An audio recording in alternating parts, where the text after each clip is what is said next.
Welcome to the debate. So if you're listening right now, just think about how exhausting it is to keep even a minor secret from a loved one. Oh, it's incredibly draining. Yeah. Exactly. Now imagine maintaining a massive lie about their son's murder for 18 years, all while looking them in the eye and, comforting them every single day. That is the haunting reality at the center of William Gregor's novel, The Tabby House. It really is. Today we are unpacking Adelaide Hartwell. Specifically, we're debating whether her 18-year management of James Hess's grief is an act of purely calculated malice or a terrifying psychological paradox of genuine care. And I definitely take the position that Adelaide is a sociopathic calculator. Her supposed warmth is just a highly effective, weaponized tool. Right. Well, and I argue her warmth is entirely authentic, which makes her choices this complex tragedy, rather than just cold, textbook sociopathy. Let's look at the actual mechanics of what she does, though. I mean, she physically pushes Sam Hess off the Tabby dock to hide their affair. Yeah, the inciting incident. Right. Then, for 17 years, she sends James these heartfelt letters repeatedly telling him he was never to blame. It is an incredibly dark form of psychological control. But is it just control, though? I think so.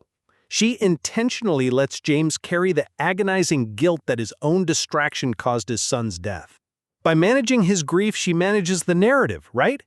She doesn't have to flee the threat if she's the one intimately comforting it. I mean, I see your point about control, definitely, but I'm sorry, I just don't buy that. Let me tell you why.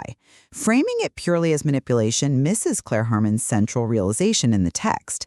Adelaide's warmth was not a performance. You really think it wasn't? No, I don't. And that's the real horror here. We're talking about extreme compartmentalization. To survive her own guilt, Adelaide literally built a psychological firewall. A firewall? Exactly. She walled off the murder from her daily affections. When she writes those letters, her brain has fractured reality so she isn't the murderer. She's just the grieving friend. She authentically held two opposing truths at the exact same time. Okay, I hear you, but I'm not convinced by that line of reasoning because if she's so genuinely caring, and this is just some tragic psychological firewall, explain the photograph in Claire's room. Ah, right. The nightstand incident. Yes. You don't sneak into an investigator's bedroom in the middle of the night to move a picture of Sam and Ellie's to the nightstand out of affection. That wasn't a conflicted soul at all. Well, that was a chilling, predatory warning from a woman who felt perfectly safe. So how do you square that with genuine care? Am I missing something? Because I really struggle to see anything but a predator playing with her food. Now, that's a totally fair pushback because the photograph incident is undeniably predatory. But I'd argue we have to separate her survival instinct from her baseline emotional reality. Okay.